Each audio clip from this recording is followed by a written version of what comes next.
ərzində fərqli restoranlara üst tuturuq. Seçimimiz isə adətən eyni məkanlar olur. Bəs kafe və restoranlara seçim edərkən ən çox nəyə diqqət edirik? Əgər hansısa restoran özünə bir müştəri qazanmaq istəyirsə, ilk növbədə servisinə fikir verməlidir. İkinci növbədə isə yeməyin keyfiyyətidir. Çünki yemək daha keyfiyyətli olarsa, insan sağlamlığına da xeyirdir. Qiyməti münasib olduqda həm ora tez-tez getmək, orada vaxt keçirmək daha səmərəli olur. Birinci, xidmət personalın, işçisinin, yəni necə xidmət eləməsindən asılıdır. İkincisi, təbii ki, dada da təmizlik, gigiyena qaydalarına fikir verir. Bəzən bir məkana bir dəfə gedirik, bəzən də daimi müştəriyə çevrilirik. Buna səbəbsə ilk növbədə xidmətdir. Çünki çox vaxt seçimi məhz bizə göstərilən xidmətə əsasən edirik. Restoran seçimi edərkən bizi bir neçə amil düşündürür. Amma artıq daha rahatdır. Çünki restoranların da ulduzu var. Bəli, artıq restoranlar da otellər kimi ulduzlanacaq. Reyting təsnifatı 3, 4, 5 ulduz olmaqla aparılır. İctimai yaşayış obyektlərinin risk göstəriciləri əsasında reytinginin müəyyənləşdirilməsi sahibkarların könüllü müraciətinə əsasən həyata keçirilir. Qida Təhlükəsizliyi əməkdaşları gəldilər, qidanın qəbulundan tutmuş hazırlanma prosesinə qədər monitorinq aparıldı, hansı əksikliklər var, onlarla bağlı bizə sənədlər təqdim olundu.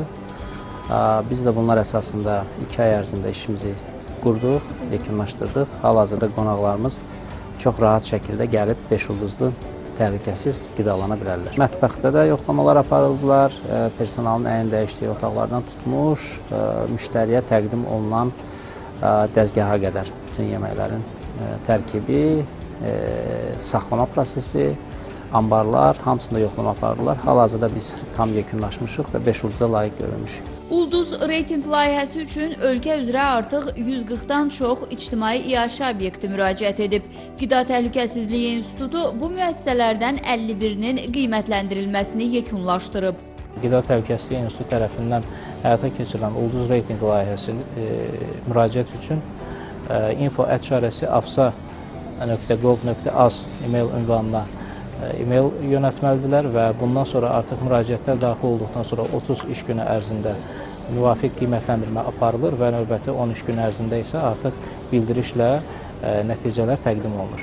Qeyd etmək istəyərdim ki, əlavə olaraq bu sahibkarların tamamilə könüllü seçimi əsasında aparılır və müraciətlər eyni qaydada qəbul edildikdən sonra icrasına start verilir. Həmçinin əlavə məlumat və eyni qaydada Ulduz reyting layihəsi haqqında, eləcə də Qida Təhlükəsizliyi İnstitutunun digər xidmətləri haqqında məlumat əldə etmək üçün 1003 çağrı mərkəzi ilə də əlaqə saxlaya bilərlər.